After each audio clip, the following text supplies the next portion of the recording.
गुजरात में सेना भी पूरी तरह से अलर्ट पर है तूफान से निपटने के लिए। तूफान से निपटने के लिए सेना ने 45 कॉलम बनाए हैं और इन सभी कॉलम को 6 जगहों पर तैनात किया गया है। हर कॉलम में एक अधिकारी, 2 जेसीओ के साथ 58 जवान शामिल है। चलिए हम आपको दिखाते हैं कि आखिर किस जगह पर सेना के कितने कॉलम तैनात किए गए हैं और कितने कॉलम इस वक्त एक्टिव हैं और कितने रिजर्व रखे गए हैं, ये इस वक्त हम आपको बताएंगे। और वो आंकड़ा जानना बहुत ज्यादा जरूरी है। ध्रांगधा जो पहली जगह सेंटर है और कुल कॉलम यहाँ पे कितने हैं? 9, एक्टिव है 6 और 3 को आपात स्थिति से निपटने के लिए रिजर्व पे रखा गया। हर एक कॉलम में एक अधिकारी है, 2 जेसीओ है, इसके अलावा 18 जवान है। इस लिहाज से ध्रांगधा का जो आंकड़ा है वो तो हमने आपको दिखा दिया। अब ध्रांगधा के बाद जो अगला जिला है जहां पर कॉलम तैनात किया गया वो आपको बताते हैं। गांधीनगर, जहां पर कुल कॉलम 9 है, एक्टिव की संख्या 6 है और 3 यहाँ पर रिजर्व टीमें हैं। इसके साथ ही गांधीनगर के बाद अगले जिले के अगर हम रुख करें तो वहां पर कितने कॉलम रखे गए हैं, कितने एक्टिव है, कितने रिजर्व है, वो हम आपको बताएंगे। लेकिन हर एक कॉलम में एक अधिकारी, 2 जेसीओ और 58 जवानों की तैनाती की गई है। देखिए, एक्टिव मामलों में वो टीमें तुरंत तौर पर वहां पर कार्रवाई करती हुई नजर आएगी। लेकिन जामनगर की अगर बात की जाए तो कुल कॉलम जो है यहाँ पर 9 है, एक्टिव 6 रखे गए हैं, रिजर्व 3 है, यानी कि एक्टिव संख्या कॉलम की यहाँ पर ज्यादा है, 6। अब इसके बाद हम भुज पे फोकस करेंगे। भुज वो जगह है, आपको याद है इसने पहले भी चुनौती झेली है, भूकंप भी झेल चुका है। इस भुज पर अब किस तरीके से फोकस है? अब फोकस ये है कि कुल कॉलम यहाँ पे 10 है आपात स्थिति को देखते हुए। एक्टिव संख्या अभी कितनी है? 6 है और रिजर्व 4 टीमें रखी गई है यहाँ पे। अन्य जिलों की तुलना में ज्यादा टीमें रिजर्व पे हैं। वडोदरा की अगर हम बात कर लें, क्योंकि हम नक्शे के जरिए आपको गुजरात में कौन सा जिला कहां पर है वो भी दिखा रहे हैं, तो ये वडोदरा जहां पर कुल कॉलम 5 है, इसके अलावा यहाँ पर एक्टिव कॉलम की संख्या 3 रखी गई है और 2 यहाँ पर रिजर्व कॉलम है। बिल्कुल, वडोदरा के बाद आगे बढ़े तो गांधीधाम जिले की बात करते हैं, जहां पर कुल कॉलम जो है 3 रखे गए हैं, एक्टिव जो है 3 की ही संख्या रखी गई है, रिजर्व कुछ नहीं है, यानी कि जितनी भी स्थिति है उसको देखते हुए 3 कॉलम की तैनाती और एक्टिव भी 3 टीमों को रखा गया है। अब गांधीधाम के बाद जो अगला जिला होगा वहां की भी परेशानी और वहां की भी चुनौती हम बताएंगे। मंदिर परिसर में कुछ श्रद्धालु ऐसे हैं जो फंसे हुए हैं। आप कहां से आई हैं? गुड़गांव से। कितने दिन हो गए आपको? 3 दिन हो गए हमको। सोमवार के आए हुए हैं और सोमवार से अभी ये सब बंद है तो यही रुके हुए हैं धर्मशाला में। अच्छा, अब ये खुलेगा तो जाएंगे दर्शन करने। तूफान भी है, कल दस्तक देगा? हाँ, कल तक का बता रहे हैं, आज शाम को और कल दिन में। कितने लोग आपके फंसे हुए हैं? हमारे तो यहाँ 15 लोग हैं। 15 लोग हैं। 15। तो आप देख रहे हैं जो श्रद्धालु हैं वो यहाँ पर फंसे हुए हैं क्योंकि कई ट्रेन कैंसिल हुई है। इस बीच किसी भी आपात स्थिति से निपटने के लिए एनडीआरएफ की 18 टीमें तैनात की गई हैं। इसके अलावा एसडीआरएफ की 13 टीमें तैनात की गई हैं। एनडीआरएफ की डीआईजी से न्यूज 18 की टीम ने खास बातचीत की है, आपको सुनाते हैं। जो रणनीति बनाई है, व्यापक रणनीति, उसके मुख्य बिंदु क्या हैं? देखिए, 2 फेजेज में हमारा ऑपरेशन होता है एनडीआरएफ का। पहला जो लैंडफॉल से पहले की कार्रवाई है उसमें इवैक्यूएशन बहुत इंपॉर्टेंट होता है, इसलिए मैसिव स्केल पर जो स्टेट के स्टेक होल्डर्स हैं और अदर एजेंसीज हैं उनके साथ मिलकर के हम इवैक्यूएशन कर रहे हैं। अभी तक तकरीबन 45,000 से ज़्यादा इवैक्यूएशन किया गया है। लैंडफॉल के बाद की जो कार्रवाई होती है वो फ्लडिंग अक्सर देखने में मिलता है हैवी लैंडफॉल्स की वजह से, तो उसके लिए हमारी तैनाती उन जगहों पर होगी जहां पर लैंडफॉल के बाद फ्लडिंग हो सकती है और अगर ऐसी सिचुएशन बनती है जिसमें कोई अगर कार्रवाई करनी है, हमें इवैक्यूएशन करना है, तो वो लैंडफॉल के बाद की जाएगी। सर, 1.5 दर्जन से ज्यादा टीमें तैनात है। क्या सबसे अहम प्रॉब्लमेटिक एरिया इस साइक्लोन को देखते हुए क्या लग रहा है आप लोग को? पूर्वानुमान क्या है? मुझे नहीं लगता है कि कोई प्रॉब्लमेटिक एरिया है। पहले भी गुजरात में साइक्लोन आया है, आपको याद होगा कि मई 2021 में ताउते साइक्लोन आया था जिसमें हमारी 44 टीम तैनात हुई थी गुजरात में ही, और उसमें कुछ क्षति भी हुई थी। मुझे लगता है कि उससे एक सीख लिया है सभी एजेंसीज ने और बड़े पैमाने पर तैयारी पूरी तरह से है। सेंट्रल एजेंसीज तैयार हैं, हाईएस्ट लेवल पर मीटिंग्स हुई हैं और जितने भी स्टेक होल्डर्स हैं सब के बीच एक बेहतरीन समन्वय है। और महा तूफान बिपरजॉय से निपटने के लिए केंद्र और राज्य सरकार पूरी तरह से तैयार हैं। केंद्र सरकार भी तूफान के हालात और गुजरात में तूफान से निपटने की तैयारियों पर लगातार नजर बनाए हुए है। इसके साथ ही एनडीआरएफ और एसडीआरएफ समेत सेना ने भी गुजरात में मोर्चा संभाल लिया है। अब आपको दिखाते हैं कि किस जिले में कितनी टीम को तैनात किया गया है। सबसे पहले शुरुआत करते हैं कच्छ से। और कच्छ में जो टीमें हैं वो एनडीआरएफ की 4 और एसडीआरएफ की 4 टीमें तैनात की गई हैं। ये फिलहाल हम एनडीआरएफ और एसडीआरएफ यानी जो केंद्र सरकार की टीमें हैं और जो राज्य सरकार की टीमें हैं आपदा प्रबंधन विभाग की, वो टीमें कितनी है वो बता रहे हैं। इसके अलावा द्वारका में 3 टीम तैनात की गई है, एनडीआरएफ की और एसडीआरएफ की। यहाँ पर 2 टीम तैनात की गई है किसी भी स्थिति से मुकाबला करने के लिए। बिल्कुल, ये तमाम वो जिले हैं, वो तमाम जगह है जहां पर सबसे ज्यादा असर इस महातूफान का हो सकता है। इसके साथ ही जामनगर की अगर बात की जाए तो एनडीआरएफ की 2 टीमों को तैनात किया गया है। इसके साथ ही एसडीआरएफ की भी 2 टीमों को तैनात यहां पर किया गया है। जामनगर के अलावा राजकोट पे फोकस करें, लेकिन आप दर्शकों की सहूलियत के लिए हम बता दें कि आपदा जिस भी राज्य में आए, एनडीआरएफ और एसडीआरएफ ये दोनों टीमें संयुक्त रूप से काम करती है। अब यहाँ पे यानी राजकोट में कितनी तैनाती है? 3 टीमें फिलहाल एनडीआरएफ की तैनात है और एसडीआरएफ की फिलहाल तैनाती यहाँ पे नहीं की है। यहाँ पे सिर्फ केंद्र सरकार की आपदा प्रबंधन टीम ही संभाल रही है। इसके अलावा जूनागढ़ में एनडीआरएफ की 1 टीम को तैनात किया गया है, एसडीआरएफ की 1 टीम तैनात की गई है। दोनों टीमों की संख्या अलग अलग हम जरूर आपको दिखा रहे हैं, लेकिन मिलकर एनडीआरएफ और एसडीआरएफ हर जगह काम करती है। पोरबंदर जहां पर इसका असर भी दिखना शुरू हो चुका है, तेज हवाएं वहां पर चल रही है, वहां पर एनडीआरएफ की फिलहाल 1 टीम को तैनात किया गया है, एसडीआरएफ की भी 1 टीम को तैनात किया गया है। गुजरात के 8 जिले ऐसे हैं जहां पर स्थिति भयावह हो सकती है, ऐसे में पहले से ही पुख्ता तौर पर कदम। तो गिर सोमनाथ की क्या स्थिति है ये हम आपको बताएंगे। किसी भी राज्य में एसडीआरएफ पहले मोर्चा संभालती है, लेकिन जब लगता है कि सिर्फ एसडीआरएफ से काम नहीं चलने वाला है, तब केंद्र सरकार ये कदम उठाती है और जो एनडीआरएफ टीमें हैं वो तैनात कर दी जाती है। लेकिन ये चूंकि बड़ा आपदा है, इस बड़े आपदे के खतरे को भांपते हुए एनडीआरएफ की तैनाती बराबर की जा रही है, यानी सारे जिलों में की जा रही है। अभी मोरबी पे फोकस कर रहे हैं। तो गुजरात के अलग अलग जिलों में, अलग अलग इलाकों में किस तरह से जो ये महातूफान आया है उससे निपटने की तैयारियां की गई हैं, उसके बारे में तमाम जानकारी इस वक्त हम आपको दे रहे हैं। और एनडीआरएफ, एसडीआरएफ की तमाम टीमें पूरी मुस्तैदी से इस वक्त लगी हुई है। बड़ोदरा की मैं आपको बता देते हैं क्या आंकड़ा है। 3 टीम यहाँ पर एनडीआरएफ की तैनात की गई है, एसडीआरएफ की टीम की अभी तैनाती बड़ोदरा में नहीं की गई है।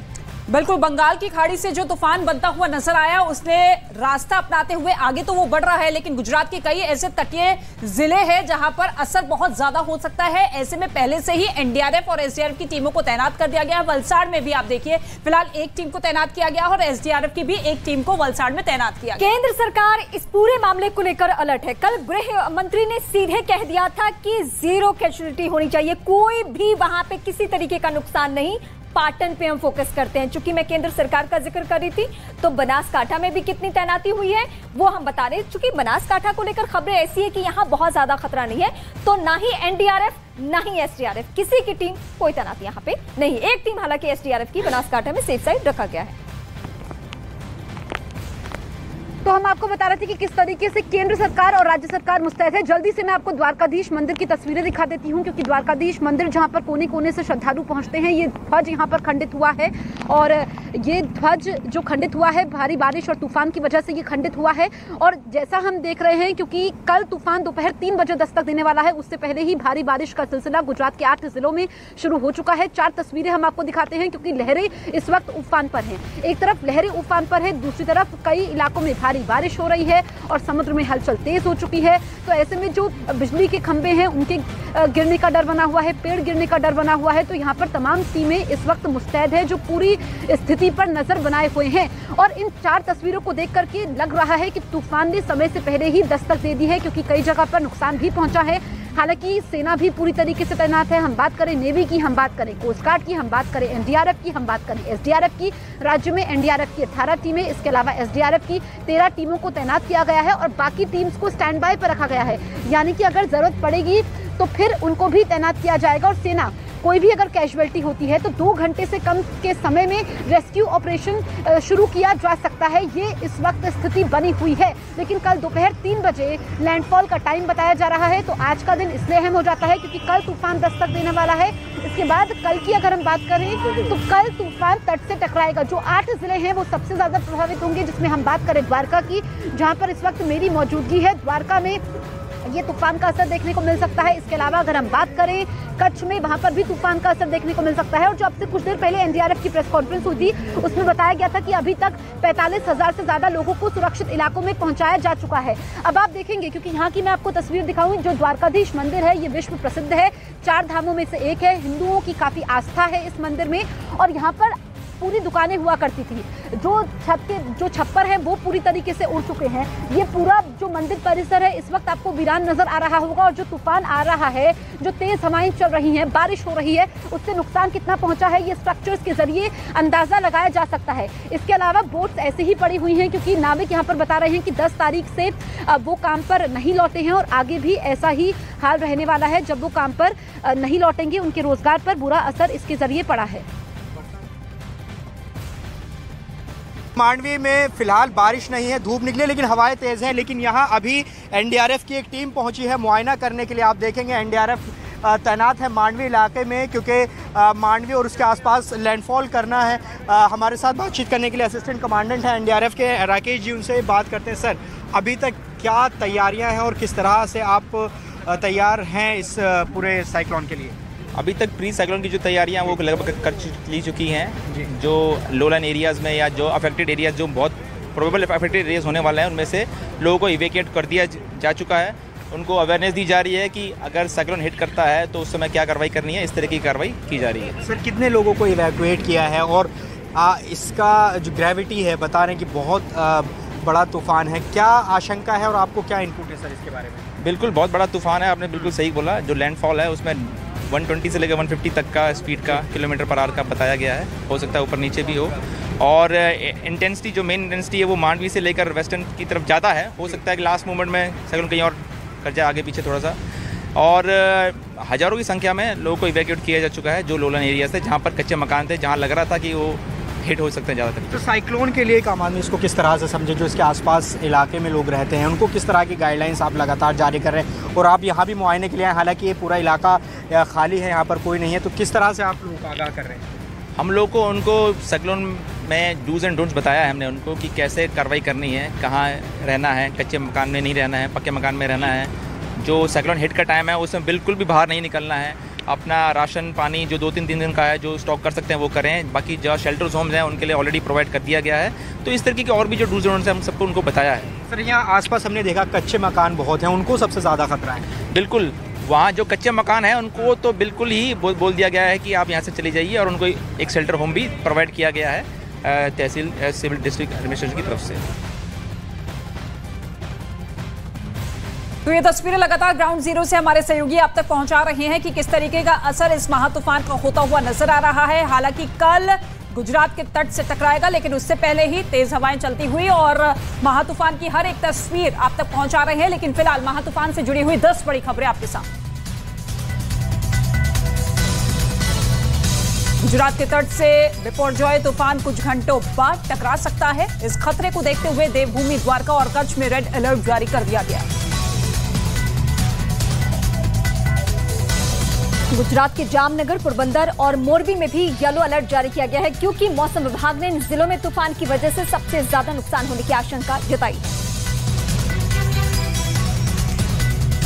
तूफान बिपोरजॉय के खतरे को देखते हुए गुजरात के 8 जिलों में अस्पताल और स्वास्थ्य केंद्रों को अलर्ट पर रखा गया।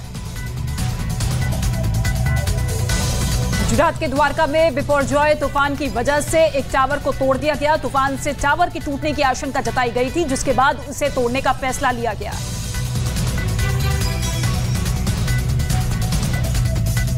गुजरात में तूफान बिपोरजॉय का सामना करने के लिए तैयारियों की जा रही है। इस बीच दिल छू देने वाली एक तस्वीर सामने आई, जिसमें एक मां लहरों से अपने बच्चे को बचाती हुई दिखी। गुजरात में महातूफान की आहट के बीच 69 ट्रेनें रद्द कर दी गई हैं, जबकि 27 ट्रेनों को तय स्टेशन की जगह दूसरे स्टेशनों से चलाया जा रहा है। गुजरात के अमरेली में पुलिस ने तूफान से प्रभावित लोगों को जरूरत का सामान बांटा। ये लोग तूफान की वजह से फंस गए थे, जिन तक दूध और हरी सब्जियां पहुंचाई गई।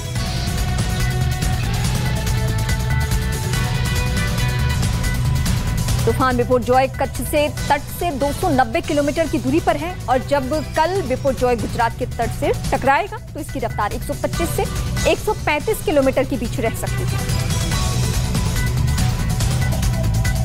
गुजरात के 8 जिले तूफान से सबसे ज्यादा प्रभावित हो सकते हैं। इसी वजह से इन जिलों में एनडीआरएफ और एसडीआरएफ के साथ सेना के जवानों की तैनाती की गई है। बिपोरजॉय तूफान के खतरे को देखते हुए गुजरात के मुख्यमंत्री भूपेंद्र पटेल ने समीक्षा बैठक बुलाई। ये बैठक गांधीनगर के राज्य आपदा ऑपरेशन सेंटर में बुलाई गई है। तो तूफान बिपरजॉय से निपटने के लिए टीमें तैयार हैं। एसडीआरएफ की बात करें, एनडीआरएफ की बात करें, सेना की बात करें, नेवी की बात करें, कोस्ट गार्ड की बात करें, सभी टीमें पूरी तरीके से मुस्तैद है और इस वक्त सेना की मेडिकल टीम भी द्वारका पहुंच चुकी है। एक रिपोर्ट हम आपको दिखाते हैं। एसडीआर्फ की टीम यहाँ तैनात है, फिर भी यहाँ पर आर्मी को स्टैंड बाय रखने का आदेश केंद्र सरकार ने यहाँ पर दिया है और द्वारका आर्मी की एक टुकड़ी है यहाँ पर पहुंची है अपने तमाम इक्विपमेंट के साथ। आप देख सकते हैं मेरे पीछे क्रिटिकल केयर एम्बुलेंस हो, मेडिकल एम्बुलेंस हो, सब चीज़ों के साथ, सब गाड़ियों के साथ यहाँ पर 100 से भी ज़्यादा सोल्जर यहाँ पर आ पहुँचे हैं। उनको स्टैंड बाय रखने का आदेश दिया गया है क्योंकि जिस तरह से साइक्लोन अपनी रफ्तार बढ़ा रहा है, गुजरात की ओर वो आ रहा है, उसी तरफ यहाँ का जो प्रशासन है, केंद्र सरकार हो, स्टेट गवर्नमेंट हो, अपनी आप में वो तैयारी कर रही है। जो द्वारका एरिया है, जहाँ से कच्छ, द्वारका, ये पूरा जो एरिया है वहाँ पर सबसे ज़्यादा इफेक्ट होने वाली है, तो उसी तरफ जो संकट आएगा तो संकट के सामने ये सोल्जर है अपना काम दिखाएं। चक्रवाती तूफान बिपरजॉय के खतरे को देखते हुए गुजरात जोखिम भरे जिले से लोगों को सुरक्षित जगह भेजे जाने का काम इस वक्त जारी है। अब तक 20,000 से ज्यादा लोगों को सुरक्षित जगहों पर पहुंचाया जा चुका है और इसी के साथ केंद्र सरकार भी तूफान से निपटने की तैयारियों के ऊपर नजर बनाए हुए है। इसके साथ ही आपको बता दें कि गुजरात के 8 जिलों से 20,000 से ज्यादा फिलहाल लोगों को सुरक्षित जगहों पर शिफ्ट किया जा चुका है। अब आपको दिखाते हैं कि कौन कौन से 8 जिले और वहां से कितने लोगों को फिलहाल निकाला जा चुका है। 8 जिलों की लिस्ट में पहला नाम आप देखिए कच्छ है, जहां से 6,786 लोगों को फिलहाल निकाला जा चुका है, सुरक्षित स्थानों पर शिफ्ट किया जा चुका है क्योंकि ये वहां रह रहे थे जहां पर खतरा बहुत ज्यादा था। अब द्वारका पे हम फोकस करते हैं। द्वारका में संख्या 4,820 है, इसकी तुलना में कम है, लेकिन यहाँ एक नई चुनौती सामने आई थी। यहाँ पे क्या था कि बाहरी लोग यानी पर्यटक भी द्वारकाधीश के दर्शन के लिए पहुंचते हैं, उनको भी महफूज रखना था और गृह मंत्री ने बाकायदा गुजरात के अपील भी की थी कि आप कुछ दिन यहाँ नहीं आइए। इसके अलावा अगर राजकोट की बात करें तो यहाँ से 6,786 लोगों को अब तक सुरक्षित जगहों पर पहुंचाया जा चुका है और इसके अलावा जो तटीय क्षेत्र है वो पूरी तरह से खाली करा लिया गया है। वहां पर कोई भी शख्स चाहे कच्छ, द्वारका या फिर राजकोट में हो अभी फिलहाल नहीं है और इसीलिए जीरो कैजुअलिटी की बात सरकार की तरफ से कही जा रही है। मोरबी में 2,000 लोगों को सुरक्षित जगहों पर पहुंचाया गया है, जामनगर में 1,500 लोगों को सुरक्षित जगहों पर पहुंचाया जा चुका है। इसके साथ ही पोरबंदर, जहां पर कुछ हद तक आज असर देखने को मिला है, वहां पर 543 लोगों को सुरक्षित स्थानों पर पहुंचाया गया है। लेकिन आप देखिए कि 6 जिलों के बारे में जितना भी हमने आपको बताया, उनमें से सबसे कम जो लोग शिफ्ट किए गए हैं वो पोरबंदर से ही शिफ्ट किए गए हैं, यानी कि स्थिति वहां पर ज्यादा खराब फिलहाल नहीं है। जूनागढ़ और गिर सोमनाथ के आंकड़े बहुत कम हैं, लेकिन अब से ठीक 24 घंटे पहले राज्य की सरकार के ऊपर जो जिम्मेदारी थी और केंद्र सरकार की जो निगाह में थी वो ये कि सभी लोगों को वक्त रहते तटीय इलाकों से, तो जैसा कि मेरे सहयोगी बता रहे थे कि इस वक्त गुजरात के 8 जिले ऐसे हैं जहां पर अलर्ट है। हम बात करें द्वारका में जहां पर मेरी मौजूदगी है, यहाँ पर रेड अलर्ट है। इसके अलावा कच्छ में रेड अलर्ट है, येलो अलर्ट है मोरबी के लिए, जामनगर के लिए, इसके अलावा जूनागढ़ के लिए, क्योंकि यहाँ पर जिस तरीके के हालात बने हुए हैं, तूफान का असर दिखना शुरू हो चुका है, रुक रुक कर बारिश हो रही है, तेज हवाएं भी चल रही हैं और ये अगर आप देखेंगे घाट, यहाँ पर भी पानी का लेवल लगातार बढ़ता हुआ नजर आ रहा है। यहाँ पर सीढ़ियां हुआ करती थी जो कि पानी से पूरी तरीके से ढक चुकी है। नाव यहाँ पर हैं क्योंकि नाविक नहीं है। इसके अलावा मछुआरों की भी समुद्र में जाने पर रोक लगा दी गई है। और यहाँ पर अगर आप देखेंगे, क्योंकि हम जिस मंदिर में मौजूद है, द्वारकाधीश मंदिर, ये पवित्र नगरी है, देश के कोने कोने से यहाँ पर लोग पहुँचते हैं और ये पानी का लेवल यहाँ पर इतना कभी नहीं रहा है, ये लोग बता रहे हैं, लेकिन अभी लेवल काफ़ी ज़्यादा बढ़ चुका है। इसके अलावा जो द्वारकाधीश मंदिर जो कि मेरे ठीक पीछे है, हिंदुओं का पवित्र स्थान है, 4 धामों में से एक है, यहाँ की मान्यता काफ़ी ज़्यादा है और द्वारकाधीश इस नगरी की रक्षा करते हैं, ऐसा माना जाता है। ना होगी